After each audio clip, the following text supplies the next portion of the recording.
pessoal, sejam muito bem-vindos ao nosso podcast de estreia, onde um convidado ou uma convidada vem tomar um chá comigo para fazer um bate-papo descontraído sobre temas atuais importantíssimos para a nossa vida e o nosso desenvolvimento humano.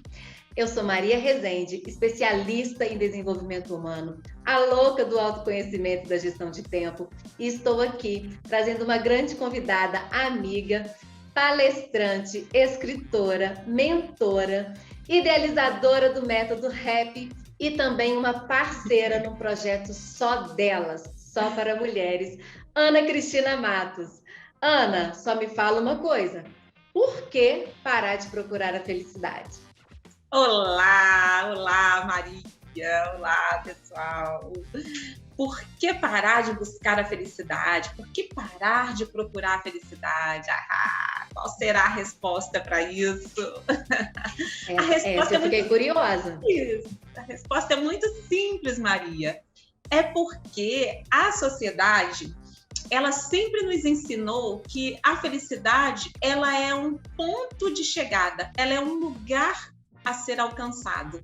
E, na verdade, eu, Ana Cristina, descobri através da minha própria experiência de vida, quando em 2019 eu tive o câncer de mama, que a felicidade ela não é um ponto de chegada. Na verdade, a felicidade ela é o ponto de partida. Ela é o começo de tudo. Ela deve estar junto com você na sua jornada. Por isso que a gente não deve ir buscar a felicidade em lugar nenhum. A gente deve primeiro ter essa felicidade junto com a gente e dar início à nossa jornada. Olha que interessante isso que você falou, né? Porque eu acho que a grande maioria vai pensar em buscar realmente a felicidade, me incluo nessa grande maioria, não atualmente, graças a Deus, eu entendi agora sobre esse buscar, não é sobre buscar, é sobre estar. Mas eu queria te fazer uma pergunta. Em que momento, assim, eu sei que está vinculado aí à sua história, está dentro da sua história, mas em que momento essa chave virou? Ou você sempre entendeu que a felicidade não era para ser buscada, ela era o caminho? Ou em que momento essa consciência, essa virada de chave, você teve esse entendimento? Então, essa virada de chave, ela aconteceu realmente quando eu descobri que eu estava com câncer de mama. E foi através de uma conversa que eu tive com um dos meus médicos, onde ele falou para mim assim, primeiro lugar, né? Quando você descobre que você está com câncer de mama, é como se aquele laudo fosse a sua sentença de morte. Ele não é só um laudo, não é só um diagnóstico, ele é a sua sentença de morte. Então, quando a mulher recebe o diagnóstico do câncer, e sendo ele um câncer de mama, a primeira coisa que vem à mente dela é de que ela vai morrer. Sim. E um médico, ele chegou para mim e falou assim, olha, minha filha, tantos por cento, vamos colocar aí 80%, 90% do sucesso do seu tratamento está relacionado ao seu estado emocional. E aí eu pensei, como assim? Se uma pessoa, quando descobre que está com câncer de mama, o primeiro medo que vem é o medo de morrer, e esse medo de morrer pode nos levar à depressão, então como que eu vou conseguir manter um estado emocional positivo para superar toda essa situação?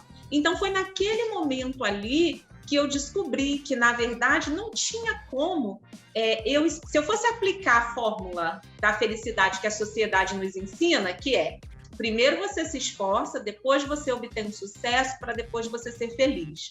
Então, no meu caso, primeiro eu faço o tratamento, sigo todas as indicações do médico, fico curada, então a cura seria o meu sucesso, e depois eu fico feliz.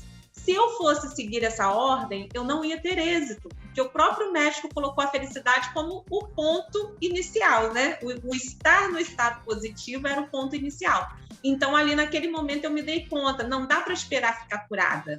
Eu preciso começar a ser feliz hoje, eu preciso entrar no modo positivo hoje para poder, vamos dizer, bombardear o meu corpo, as minhas células, com a positividade para poder colocar o meu corpo predisposto a essa cura. E foi assim que aconteceu. Ana, e é verdade, né? A gente fala não, né? Eu sou prova viva disso também. E se a mente não estiver sã, se a mente não estiver bem cuidada, né? Quando eu falo de mente, eu falo desse emocional, desse equilíbrio emocional, dessa saúde emocional. O nosso físico grita também, né? Em algum momento, o seu corpo físico ele adoece também, além da sua mente. E isso aconteceu comigo no processo de depressão, e lá sem entender que essa sua fórmula, né? Porque naquele momento eu não te conhecia, mas eu busquei a minha reserva de felicidade, que hoje eu uso esse termo, né? Que é seu, inclusive. Mas lá naquele momento eu busquei essa reserva porque foi o que me ajudou a sair da negatividade e a sair daquela frequência. Porque quanto mais eu reclamava, eu pensava negativo, e eu era negativa mesmo, emocionalmente falando, abalada, a depressão ela só piorava, ela tomava um outro rumo. E quando eu entendi que não precisava ser daquela forma, os desafios iam continuar acontecendo, os problemas vão continuar acontecendo, mas se a gente muda essa chavinha, vira essa frequência e começa a enxergar o outro lado da moeda, porque tudo na nossa vida tem dois lados, né? Tem um lado bom, tem um lado ruim. Eu comecei a sair daquela frequência do negativo. E quando você começa a vibrar numa outra frequência, você começa a achar possibilidades, novas possibilidades, né? E você começa a agradecer pelo seu modo atual. Você realmente não espera acontecer algo para você falar, vou ali, vou buscar aquilo ali para eu ser feliz. Não, eu passei a inverter aquilo. Eu usei a gratidão naquele momento para me tirar daquele lugar. E aí, a partir dali, eu comecei a agradecer pequenas coisas do meu dia atual. Então, eu parei de projetar o futuro, de pensar que só quando eu curasse lá na frente eu seria feliz, para que eu pudesse aproveitar o que eu tinha naquele momento. E aquilo foi a minha grande virada de chave. E quando você fala, né, do câncer como uma sentença de morte, eu entendo que é isso mesmo, assim, deve ser terrível receber esse diagnóstico, e você tem a sabedoria de reverter esse cenário, porque se você não reverte, o seu emocional poderia simplesmente piorar o seu diagnóstico, te trazer mais problemas, né, mais sequelas ou mais questões ali no processo de cura, e você conseguiu reverter isso, né? E você consegue nos dizer assim, quanto tempo isso levou nessa virada? Porque você já estava com um diagnóstico desse, né, recebido. Como que foi isso, assim? Quanto levou para ter essa clareza? Você teve uma rede de apoio para também te ajudar nessa clareza? Como que foi isso, assim? Foi. Então, na verdade, quando eu descobri o câncer de mama, eu já estava com 43 anos, e daí eu fui fazendo uma retrospectiva de toda a minha vida, e eu percebi que a felicidade na minha vida sempre foi uma necessidade. Então, quando eu descobri ali o câncer de mama... Pirâmide, né? Tá lá na pirâmide da base. Exato. Então, quando eu descobri o câncer de mama, na verdade, essa virada de chave, ela foi rápida, e esse movimento em busca da felicidade, de viver no modo positivo, foi muito rápido, porque foi só eu relembrar o que eu havia feito durante toda a minha jornada até ali e colocar aquilo em prática de uma forma, vamos dizer assim, mais intensa. Então, por exemplo, eu já tinha aprendido o exercício da gratidão. Eu já tinha, por exemplo, feito a minha lista de 75 coisas que eu mais gosto de fazer. E quando eu estivesse fazendo determinada coisa, que é estar aqui tomando um chá com uma amiga, né? Um simples chá com uma amiga, vai de um simples café a uma viagem dos sonhos. Né? Então, as minhas 75 coisas que eu mais gosto de fazer, demorei um pouco para fazer essa lista. E quando eu estava fazendo uma daquelas coisas, realizando um daqueles itens daquela lista, eu me entregava totalmente e eu agradecia a Deus. E era muito engraçado, Porque quando eu estava assim tomando café, eu ficava assim, nossa, mas que café gostoso. Aí as minhas amigas olhavam para mim e falavam assim, Ana, mas você só está tomando café. Eu não, você não está entendendo. Eu estou sendo grata a Deus por ele me permitir fazer nesse momento algo que eu gosto muito. Então, assim, eu consegui, eu fiz eu fui buscar tudo isso que eu já havia praticado ao longo da minha vida, e a minha rede de apoio, ela foi muito importante nesse processo também. Porque, assim, quando eu descobri o câncer de mama, eu estava divorciada e com 2 filhos para criar. E eu tenho uma rotina intensa, eu tenho 2 empregos, eu tenho os meus 2 filhos, e eu divorciada, então eu tinha que cuidar de mim. E assim, do nada, Maria, foi muito bonito, porque eu vi assim, a amiga me ligando, amiga, é verdade o que está acontecendo? Em que eu posso te ajudar? Como que eu vou te ajudar? Então, como eu costumo dizer, né, no livro, eu tinha amiga para me levar para passear, eu tinha amiga para me levar para o médico, eu tinha amiga para chorar comigo, eu tinha amiga para rir, para caminhar, como eu ainda tenho. E foi muito bacana que quando eu fiz a cirurgia, eu precisava ficar 15 dias sem me mexer. Sim. E assim, eu não queria alterar a rotina de vida dos meus filhos, porque eu queria que isso impactasse o mínimo possível na vida deles, né? Então, quando as minhas amigas chegavam para mim e falavam assim, Ana, você tá precisando de ajuda? Tô assim. Qual dia da semana que você tem disponível para ficar lá em casa comigo? Perfeito. É sobre isso, né? Essa rede de apoio, essa teia, né? De colaboração. Eu costumo dizer que a gente tem a pessoa certa no momento certo, a ferramenta certa para aquele momento também, né? E quão é importante a gente ter a humildade de entender que a gente precisa de ajuda, né? Não precisa ter orgulho, porque são fases da nossa vida. Do mesmo jeito que a gente precisa de ajuda, outra pessoa vai precisar da nossa ajuda, né? Eu que tenho aí uma história com o girassol, eu falo isso, assim, que a gente busque ser girassol na vida das outras pessoas, de outras pessoas, mas que a gente também busque os nossos girassóis, para que aqueles momentos que estão mais difíceis, nos dias mais nublados, em que não tem sol, né, que a gente encontre no nosso girassol essa luz para alimentar, para erguer uma mão, para segurar a mão e falar, olha, você não está sozinha, tá difícil, mas você não está sozinha. Porque uma pessoa uma vez me falou assim, então agora você tem uma vida plena, você não tem problema. Eu falei, não, o problema ele nunca vai deixar de existir, diariamente vão surgir novos problemas, diariamente vão surgir novos desafios, mas o que muda é o peso que você dá para aquilo, é o olhar que você dá para aquilo. E ao invés de buscar por lamentação, a gente começa a buscar solução. Então você é durona, você não sofre? Não, eu sofro, eu choro, eu me permito passar por essa situação. Porque a gente é humano, né? E tá tudo bem sofrer, tá tudo bem chorar, mas eu só não me permito ficar ali numa...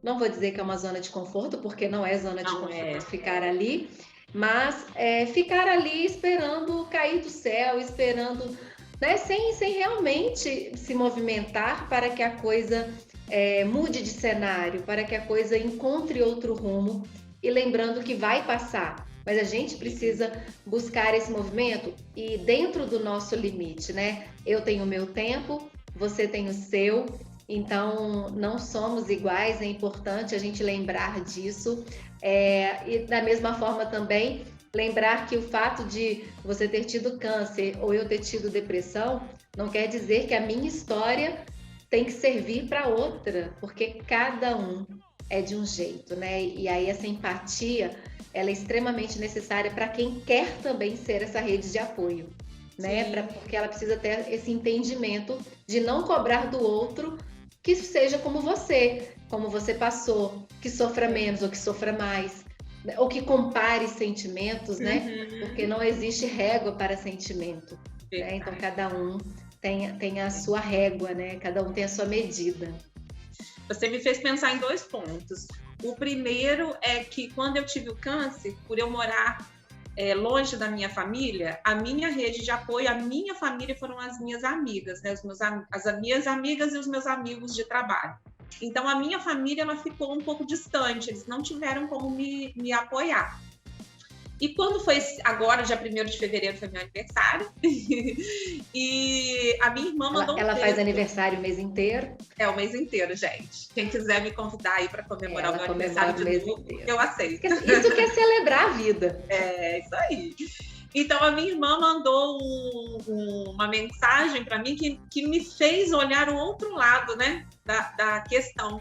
Porque eu jamais tinha passado pela minha cabeça que o mesmo medo que eu sentia aqui de morrer, as minhas irmãs sentiram de me perder. Olha então, só. Muitas vezes a gente julga o outro, achando que o outro... Por que o outro não está aqui do meu lado me dando apoio? Mas é porque talvez o outro esteja lá com tanto medo e ele não sabe o que fazer com o medo dele, que ele não tem força para estar ali do seu lado te apoiando. Então, essa mensagem que ela me escreveu me fez refletir muito sobre isso. E se juntou com ano passado, meu filho fez uma cirurgia. Ele fez uma cirurgia na mama também, porque ele tinha ginecomastia. Então ele pediu, foi uma cirurgia estética, né? Mas foi uma cirurgia na mama, em setembro, se aproximando outubro. Ele colocou o dreno, e o dreno, para mim, foi o momento mais sofrido. Sim. Então, quando eu vi o meu filho com o dreno, me passou um filme dos momentos que eu passei viveu, né? do meu pós-cirúrgico. E foram dias muito difíceis para mim. O pós-cirúrgico do meu filho foram dias muito difíceis para mim. E aí eu pensei, eu tive que ser forte enquanto paciente, né? Quando eu estava com câncer e fiz a cirurgia, eu tinha que ser forte. Mas quem cuida de você também tem que ser forte. Porque você olhar o sofrimento do outro e você se sentir impotente sem fazer nada, isso dói muito.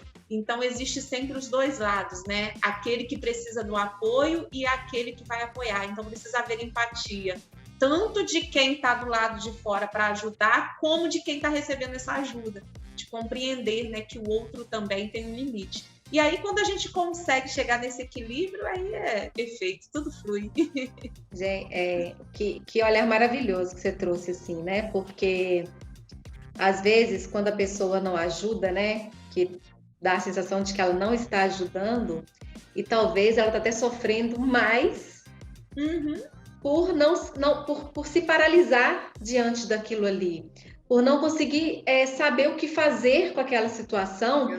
E pode ser muito mais sofrido para ela, que não consegue ir aí te ajudar, do que aquela que está do seu lado, que por mais que aquela que está do seu lado também está sofrendo, afinal de contas, ela está do seu lado é porque ela te ama, né? Você tem um lugar na vida dessa pessoa, mas o fato dela não conseguir, porque as pessoas podem se paralisar mediante os problemas, pode ser muito mais sofrido.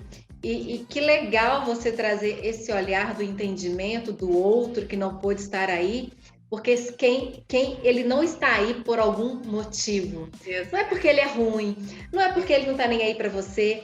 E geralmente a gente julga dessa forma.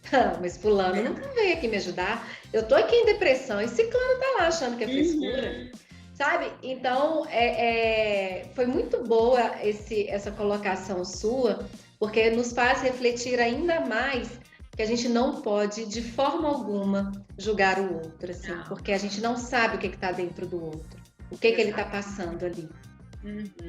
E isso nos traz aí a questão do não julgamento e da gratidão, porque se eu focar no fato, mas eu tenho uma família, minha família é grande, e a minha família que tinha que estar aqui comigo. E se eu focasse nisso, eu deixaria de estar sendo grata por toda a ajuda que eu estava recebendo. Sim. Então, aqueles momentos ali difíceis que eu vivi, eles se tornaram mais fáceis de se passar, porque eu exercitei com muito mais força a gratidão.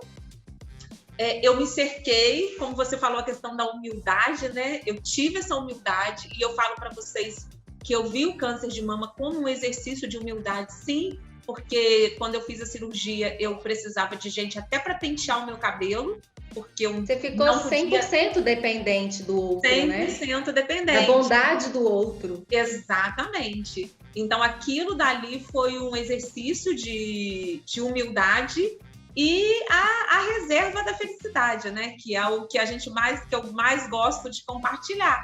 Que foi quando o médico falou que eu precisava ficar num estado emocional positivo, eu pensei assim, então eu preciso criar situações, providenciar situações que me deixe feliz, que me faça bem. E daí eu fiz até a comparação com as formigas, porque as formigas, quando elas trabalham o verão para armazenarem os seus alimentos, porque elas sabem que no inverno vai ser rigoroso. Sim. E elas não vão ter condições de sair em busca do alimento. Então, elas fazem essa reserva para os dias difíceis. Então, eu pensei, depois que eu fizer a minha cirurgia, que até então era previsto que, além da cirurgia, eu fosse fazer uma quimioterapia, então eu pensei assim, eu vou ter dias difíceis, meu cabelo vai cair, se eu fizer químio, meu cabelo vai cair, eu vou me sentir feia, eu vou passar mal, eu vou ter enjoos, eu vou passar por um inverno muito rigoroso. Então, enquanto eu tenho saúde, eu ainda falava isso para mim, sabe, Maria? Enquanto eu tenho saúde, eu vou me presentear com momentos felizes. Então, eu tirei muita foto, eu fiquei loira, eu gostava de me maquiar, aí eu fazia ensaios fotográficos, eu viajava, eu participei de uma festa dos anos 80, eu curti os meus filhos assim, como se aquele fosse o último dia.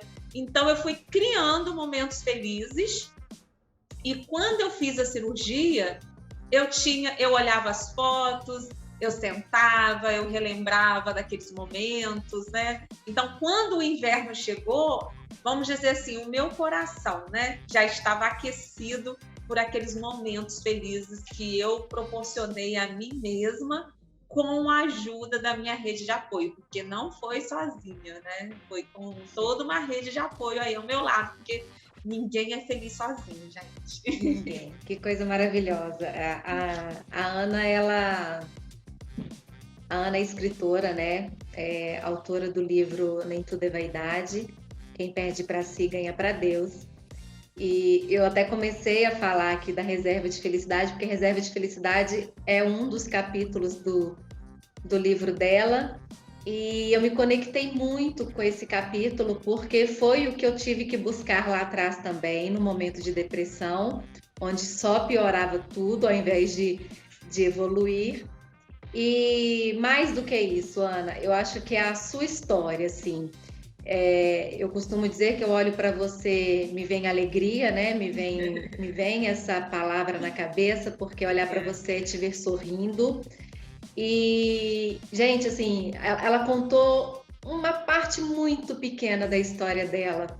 Então, quando a gente lê o livro, que a gente acompanha uma parte maior dessa história, dessa mulher guerreira, dessa mulher batalhadora, dessa mulher feliz e alegre.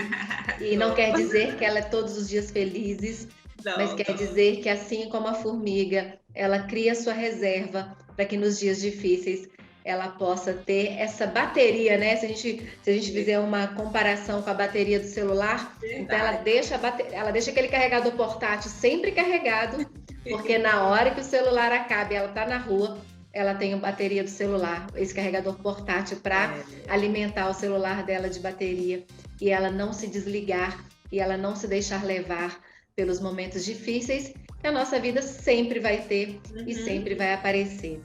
Ana, vamos repetir a fórmula da felicidade? Eu não lembro se lá no início você falou da fórmula real, porque eu estou lembrando da fórmula que a sociedade nos ensina, mas qual que é a fórmula ideal para que a gente pare de procurar a felicidade, porque a gente precisa ser feliz hoje, agora, e não tem que ficar procurando isso no futuro. Exatamente.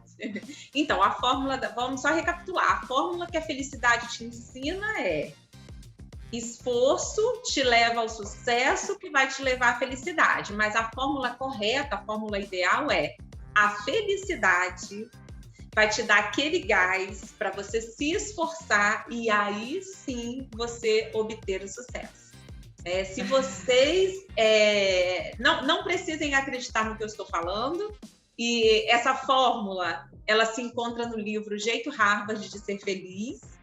E eu acho até muito interessante, eu quero até abrir um parênteses, Maria, porque eu só li esse livro esse ano passado, 2 anos depois. E você já tinha escrito a sua fórmula, né?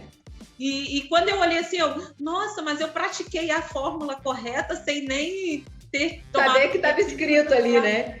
Isso. Então, eu convido vocês, assim como eu, vocês testarem essa fórmula. E lembrando, Maria, que felicidade não é essa ausência de problemas, não é você ficar sorrindo o tempo todo. Não é euforia, né? Euforia Isso, não é felicidade. Não podemos confundir com euforia. A felicidade, ela é, na verdade, uma estratégia que você precisa usar e que você precisa exercitar diariamente. Porque todos os dias nós vamos acordar e vamos encontrar um desafio. Mas diante daquele desafio, eu tenho que tomar a decisão de me manter no modo positivo, de buscar a minha reserva de felicidade e de exercitar, para a gente não se deixar cair, se levar por aquele caminho que vai nos levar à depressão. Então, a felicidade é isso, é você exercitar todos os dias. Porque 365 dias no ano, né? Não dá para fazer algo hoje e querer ser feliz todos os dias. Tem que ser todos os dias. Isso também não existe. Assim como a felicidade ela não é um ponto a ser atingido, ela também não é algo que você se esforçou uma vez e você vai ter a garantia de que agora, para o resto da sempre, vida, né? Não. Isso daí é um exercício diário, até porque também é como se fosse uma mudança de fase, né? Aí você consegue superar aquele desafio e daqui a pouco vai vir outro, e aí você só vai se fortalecendo. E quando você vê, porque tem muitas vezes que, tipo assim, eu acordo com um problema, na hora do almoço eu já resolvi.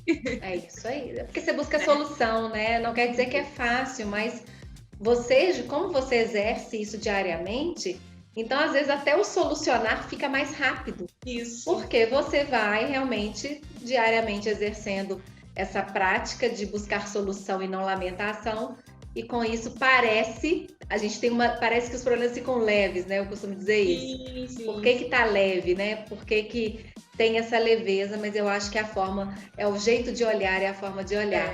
Lembrando que isso aqui não é uma verdade absoluta, mas é a nossa verdade, é o que a Ana viveu na história dela, é o que eu vivi ali no meu período de depressão, e a gente quer dividir com vocês. Então, né, acho que é importante deixar isso claro, né, Ana? Aqui a gente não está impondo nada, mas a gente está dividindo a nossa experiência, a nossa vivência e dizer o que deu certo, porque deu certo, está dando certo. Então, a gente precisava deixar e dividir isso aqui com vocês que estão nos assistindo, que estão nos ouvindo. É importante que a gente possa compartilhar momentos como esse com vocês. Gente, eu queria, assim, agradecer a Ana do fundo do meu coração. Não à toa, né? A Ana foi a nossa convidada de estreia. Ela sabe o tamanho da admiração que eu tenho por ela e o quanto a história dela é inspiradora e transformadora quando as pessoas ouvem, né? Então, te ouvir, ler o seu livro, faz com que a gente reflita sobre a nossa vida e que imediatamente a gente comece a exercer a nossa reserva de felicidade. É o que mais me marca, assim, desde que eu te conheci, desde que eu pude ler o seu livro e te ouvir sempre contando as suas histórias, né? Eu costumo dizer que ela conta a história dela, eu já tô careca de ouvir, mas eu sempre me arrepio, eu sempre me emociono, porque é muito profundo tudo o que você viveu. E, ao mesmo tempo, eu sinto uma leveza mesmo diante daquele caos que foi o período que você viveu. Então, eu fico muito grata por ter você em minha vida, muito grata por tê-la aqui no nosso primeiro podcast, tomando esse chá comigo, tendo esse momento de descontração, dividindo essa história linda e maravilhosa e os seus aprendizados que você tem prazer também em compartilhar. Eu que te agradeço pela oportunidade. Para mim também é uma honra estar aqui. Você sabe que também que a recíproca é verdadeira. É verdadeira. Eu também te admiro pela sua força, pela sua coragem, por você não ter desistido, né? Porque todos nós atravessamos o deserto e algumas pessoas não conseguem, algumas pessoas não se sentem fortes o suficiente para sair daquele deserto. E o deserto é um lugar de passagem, não é um lugar de permanência. Então, eu admiro muito a sua força, a sua coragem, a sua atitude de, mesmo com toda a dificuldade, você ter saído daquele deserto, estar aqui hoje realizando esse trabalho maravilhoso em prol do fortalecimento de outras mulheres, né? Porque é como a gente costuma dizer nas nossas conversas, né, Maria? Todas nós temos essa força lá dentro. Só que os acontecimentos da vida vai nos distanciando da nossa essência e vai fazendo com que a gente esqueça que a gente é forte. Vai nos violando, né? Se estar aqui hoje compartilhando a nossa vivência com vocês é justamente isso. É para que vocês não precisem passar pelas dores que eu passei, pelas dores que a Maria passou, para vocês lembrarem que a força, vocês têm essa força aí dentro de vocês e que a felicidade já nasceu com vocês. É só ativar. É de dentro para fora, é isso. Ative essa felicidade, ative esse poder que está dentro de você, porque todas nós temos, mas é preciso ser ativado, porque por várias vezes ou a sociedade podou, ou algum familiar podou, ou alguma pessoa, ou alguma situação te fez desacreditar em você, e não permita que façam isso com você. Então retome esse poder e transforme a sua jornada hoje, faça agora, exerça a felicidade agora, para de procurá-la no futuro, porque o futuro só pertence ao amanhã. Então hoje, agora é a hora de fazer acontecer. Pessoal, para quem quiser mais conteúdos, quiser mais troca comigo e com a Ana, siga a gente nas redes sociais, eu vou deixar o link aqui das nossas redes na descrição, e a gente está muito feliz de, nessa estreia, estar aqui entregando e compartilhando com vocês a nossa história, para que vocês possam buscar essa felicidade agora. Aliás, buscar não, né, Ana? A felicidade, ela é o caminho, ela não é para ser buscada, né? Ela é o hoje. Ponto de partida, é agora. É o ponto de partida, isso. Eu tava tentando achar a palavra, o termo que ela usa aqui, e tinha me dado um branco. Ela é o ponto de partida. Pessoal, é isso então. Muito obrigada por estarem aqui. Toda quinta-feira estaremos de volta com novos convidados, com novos temas, para reforçar ainda mais e fazer essa virada de chave, para que a gente possa evoluir como seres humanos e ser cada dia mais felizes. Ana, beijo grande. Beijo, obrigada e até a próxima. Até. Tchau.